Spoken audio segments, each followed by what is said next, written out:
Mangwana ni malelepo fukenjani kleklas vanave Africa. Welcome to Africa Good Morning, the news and current affairs show that remains your portal into Africa's most potent stories. You are joined by Ashwin Mberi. These are some of the stories that we'll be looking at. Namibia marks the Day of the African Child. Migrants with long South African ties flee xenophobic violence. William Ruto of Kenya defends fuel price measures as government cuts diesel costs. South African meat exporters warn of billions lost through market delays. And Somali referee who was barred from the US World Cup duty is going to receive his full FIFA payment. But first, as I said, Namibia joins the rest of the continent in commemorating the Day of the African Child today on the 16th of June, a day dedicated to honoring the courage and sacrifice of the young people who took part in the 1976 Soweto uprising in South Africa. The occasion serves as an important reminder of the need to protect and advance the rights of children across Africa. In Namibia, the commemoration provides an opportunity to reflect on progress achieved in ensuring that children have access to education, healthcare, protection, and opportunities that enable them to reach their full potential. Happy International Day of the African Child. Speaking of some African children, albeit some of them have beards now, who made us proud at the World Cup. Let's have a look at some of the results. This was an interesting game. Mohamed Salah and the Egyptian Pharaohs managing a draw with Belgium. This was an exciting game with high energy and impact. Romelu Lukaku came and equalized for Belgium within a minute of being subbed on in the second half. Oh yes, of course, not necessarily African, but certainly worth mentioning Iran. A draw with New Zealand in one of the more emphatic games of this FIFA World Cup. New Zealand going ahead first, Iran following through in the 33rd minute, and then just yet again scoring for New Zealand, and Iran saying it is not quite over.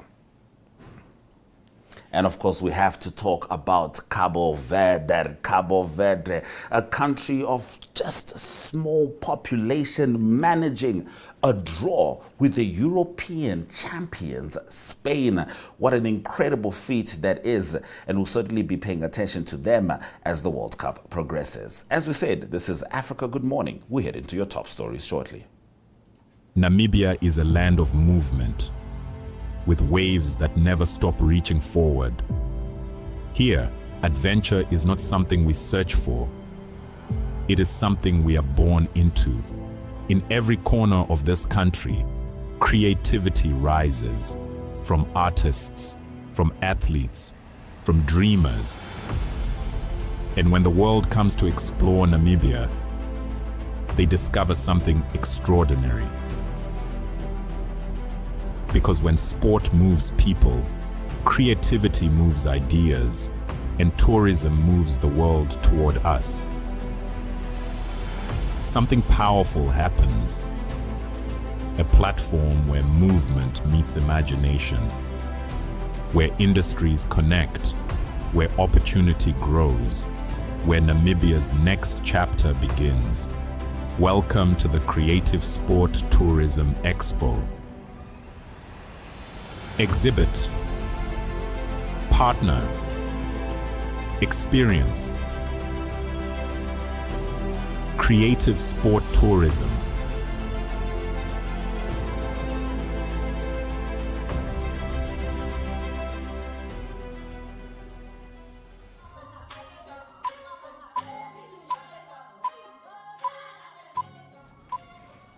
All right, this is Africa Good Morning. It's time to get into the rest of our top stories.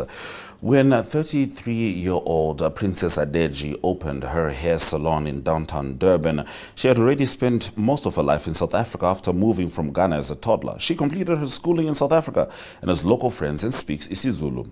On May 18, demonstrators at an anti-migrant march broke into her salon and looted it. Ajay is among scores of victims of attacks targeting mostly African foreign nationals accused by an anti-immigration movement of being in South Africa illegally. She said looters took everything from her salon, including her pieces, acrylic nails, hair dryers and shampoos. After spending 50,000 rand renovating the salon in February, she has now moved out of her apartment and sleeps on the street with her 14-year-old son alongside about 200 migrants. Violence has killed at least 5 people. March and March founder Jacinta Ngobese denied responsibility for violence, saying the movement is not responsible for attacks. Migrants interviewed by Reuters said police moved them between shelters before telling them to leave. Analysts say migrants are often viewed as competition for jobs and services, becoming scapegoats when shortages arise or government services fail. And in some interesting updates in relation to that, we know the Daily Maverick recently reported just last night that some ties have been linked between the anti-migrant groups and Russia. So we're going to have a look at that, and we'll certainly bring you that story tomorrow. And keeping in mind that South Africa's foreign minister yesterday stated that some South African artists have complained to her as their gigs are starting to be cancelled across African nations, and this is in solidarity with those who are wishing for the xenophobic tensions to end. We'll be giving you those updates as the week progresses. But for now, we swing to Kenya as President William Ruto has reaffirmed his commitment to stabilizing fuel prices after EPRA announced a 10 shilling diesel reduction supported by a 10 billion shilling subsidy.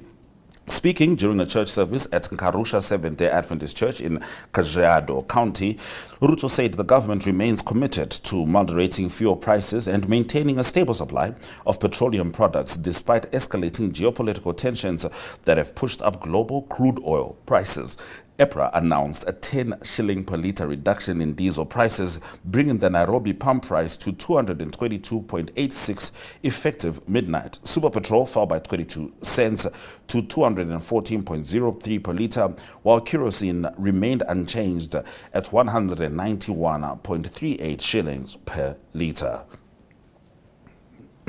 Now let's talk about South Africa's agriculture exports, which continue to grow and new overseas markets are opening, but the meat industry says bureaucratic delays are preventing producers from accessing willing buyers in important foreign destinations. Meat exporters say delays in restoring access to key markets are costing the industry billions of rand lost in sales. Industry estimates indicates that the loss of the Qatar lamb market alone has cost producers about 1.5 billion rand since 2024. The concerns emerged despite strong agricultural export growth and government efforts to secure new markets. Exporters warn that prolonged delays could result in overseas buyers permanently switching to competing suppliers. According to the Association of Meat Importers and Exporters, producers have lost roughly 1.5 billion rand in potential sales since Qatar suspended imports of South African lamb in June 2024. And we cap off our top stories swinging back to the FIFA World Cup with one of the initial controversies which had Somalian referee Artan banned from entering the United States. Somali soccer referee Omar Abdulkadir Artan, who was denied entry into the United States to officiate the 2026 FIFA World Cup, will receive his full tournament fee despite taking no part in the competition. The Trump administration said the United States denied Artan entry because of his links to suspected members of terror organizations. A source familiar with the matter said FIFA has committed to paying his salary even though he will not officiate at the tournament. Artan, Africa's referee of the year in 2025, had been set to become the first Somali to officiate at soccer's global showpiece before being turned back by U.S. Customs and Border Protection. Those have been our top stories on Africa. Good morning. Thank you very much for staying with us. Soon we'll be joined by talent Gore as she delivers the Zimbabwe report.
It's time for Talent Gore to deliver the Zimbabwe report.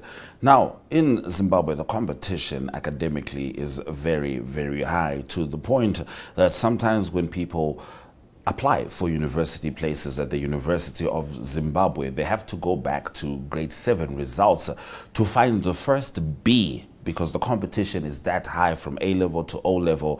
A lot of students have got lots of A's and they are focused on what they like to do, and we know that Zimbabweans pride themselves on their education, which is why it comes to no surprise that a father wants to sue ZIMSEC, is suing ZIMSEC because they've capped O-level subjects at 9. In other words, he's saying that he wants his child to be able to do as many subjects as they want to. And in my next story, the Zimbabwean government has embarked on a program to trace and reintegrate learners who have dropped out of school following revelations that nearly 40,000 pupils left the education system last year due to various challenges. According to the Ministry of Primary and Secondary Education's Management Information Systems report, a total of 39,736 learners dropped out of school in 2025, comprising 13,032 primary school pupils and 26,704 secondary school learners. The report identified financial constraints, early marriages, teenage pregnancies, and child labor as some of the major factors which are contributing to the high dropout rate. At primary school level, 116 pupils dropped out due to marriage, while 102 left school because of pregnancy. The report also noted that 138 learners with special needs discontinued their education, with the figures almost evenly distributed between boys and girls. Responding to the findings, the ministry spokesperson, Mr. Taungana Ndoro, said the government was treating the issue with the seriousness it deserves, stressing that every learner who leaves school prematurely represents a loss that must be reversed. Mr. Ndoro also said that the initiative is being implemented through the National Case Management System in partnership with the Ministry of Public Service, Labour and Social Welfare. Once stressed, learners are offered flexible reintegration pathways, including accelerated learning programs that enable them to rejoin school at age-appropriate levels. Mr. Taungana Ndoro also said that school development committees, village heads, and other community structures have also been empowered to monitor school-age children and ensure that no child remains outside the education system. So this is quite a good program that the Ministry of Primary and Secondary Education is trying to bring to schools, which will help school dropouts to be reintegrated back into schools. As I've alluded to earlier, a lot of nearly 40,000 pupils dropped out of school last year due to teenage pregnancies, due to child marriages, and actually financial constraints. So these are some of the things that the government is trying to address and ensure that every child who is of school-going age, when they drop out of school, they may be and they can be reintegrated back into the schools. Now, Talent, the Zimbabwean government is saying that it wants to trace school dropouts and reintegrate them into school. Good morning, Africa. Now, in Zimbabwe, a Harare father has filed a High Court application challenging a government directive that caps the number of ordinary level subjects a pupil can register for at 9 after his academically gifted son was forced to drop 3 subjects he had already paid for at Mutare Boys High School. Now, Walter Muto, acting in his personal capacity and as the natural guardian of his minor son, Anesu Muto, filed the application on Wednesday. The application names ZIMSEC, which is the Zimbabwe School Examination Council, the Minister of Primary and Secondary Education, and Mutare Boys High School as respondents. Muto, in his founding affidavit, says he registered his son for 12 O-level subjects and paid the full examination fee on March 16, 2026. 8 days later, the school's head informed him that a new policy directive required Aniso to reduce his subjects to only 9. The directive, he was told, was drawn from a policy document titled the Heritage-Based Curriculum Framework, jointly issued and enforced by the Zimbabwe School Examination Council and the Ministry of Primary and Secondary Education. Ruto argues that neither the Zimbabwe School Examination Council Neither the Zimbabwe School Examination Council Act nor the Education Act empowers ZIMSEC or the minister to place such a cap on the number of subjects a learner may sit for, making the directive beyond their powers and therefore unlawful. Ruto also argues the cap violates Section 75 of the Constitution, which guarantees the right to education, and Section 68 of the Zimbabwean Constitution, which enshrines the right to administrative justice. He further contends the sudden implementation of directive after his son had already registered, prepared for and paid for 12 subjects constitutes a violation of the boy's legitimate examination. Apparently, you'll find out that I think I did a story I think late in December, where actually it was in November, where a student from Pamshana High School in Masvingo sat for 12 A-level subjects and scored 56 points. It later emerged that the school had not sought special permission from ZIMSEC for him to sit some of the exams after other students had taken the tests due to scheduling clashes. And after that incident, that is when the Ministry of Primary and Secondary Education and the Zimbabwe School Examination Council came up with a new directive, with a new government policy, which states that ordinary level pupils are only supposed to sit for 9 examinations, for 9 O-level examinations, and for A-level for only 3 subjects examinations. So right now, this matter that was brought to the High Court is pending, but we are waiting to hear what the judge is going to say in this matter. But as of now, all right, thank you, Talent. Sorry for cutting you off right at the end there.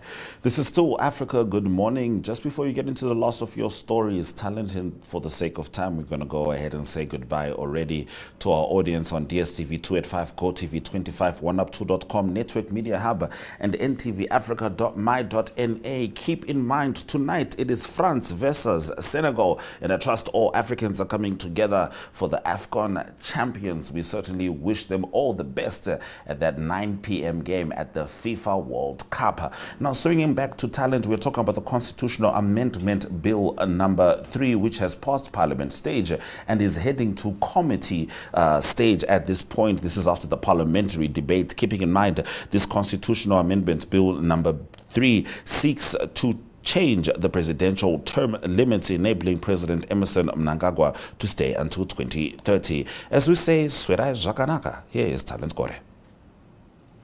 And in my other story, the debate on the Constitutional Amendment Bill number 3 enters a critical phase this Tuesday as Parliament resumes deliberations on what has become one of the most extensively debated pieces of legislation in recent years. The bill has generated sustained engagement in the National Assembly, with legislators from across the political divide contributing their views on a range of proposed constitutional changes. One of the most prominent proposals under discussion has been the extension of the electoral cycle from 5 to 7 years, a provision that has attracted significant support during the debate.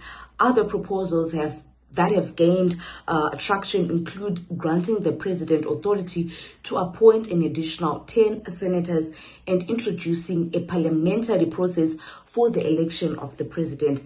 Legislators have also expressed differing views on the proposals to merge the Gender Commission and the Zimbabwe Human Rights Commission, as well on the participation of traditional leaders in politics.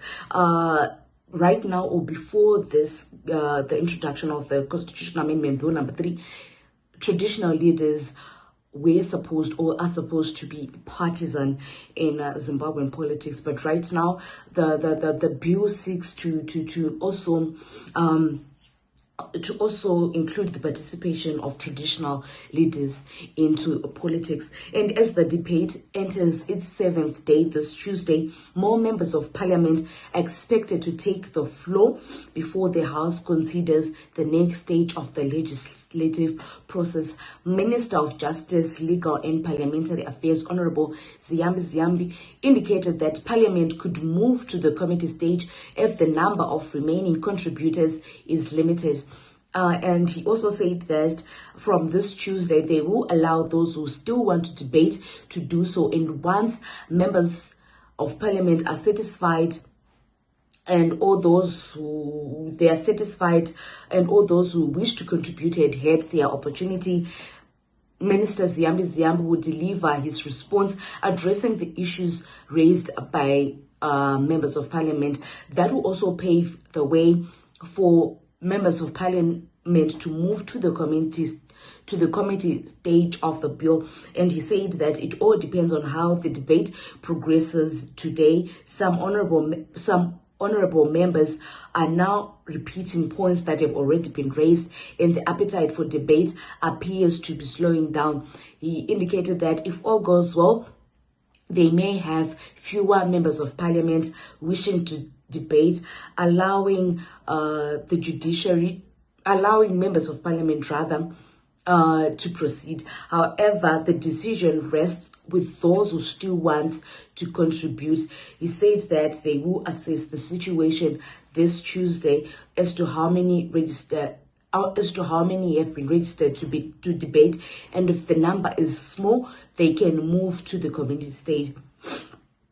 Among its key provisions, the constitutional amendment as to how many have been registered to debate, and if the number is small, they can move to the committee stage.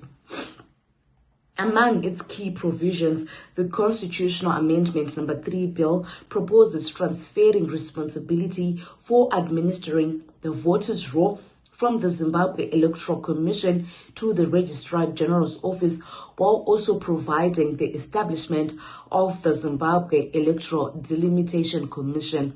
With debates now entering a decisive stage, attention will be on Parliament this week as legislators continue scrutinizing the proposed constitutional changes before the bill advances further through the legislative process. So this week, legislators will be debating before the bill advances through the legislative process to another stage. So that is all, and we will be monitoring how the debate is progressing and how members of Parliament are taking or are deliberating their views on the Constitutional Amendment Number 3 bill.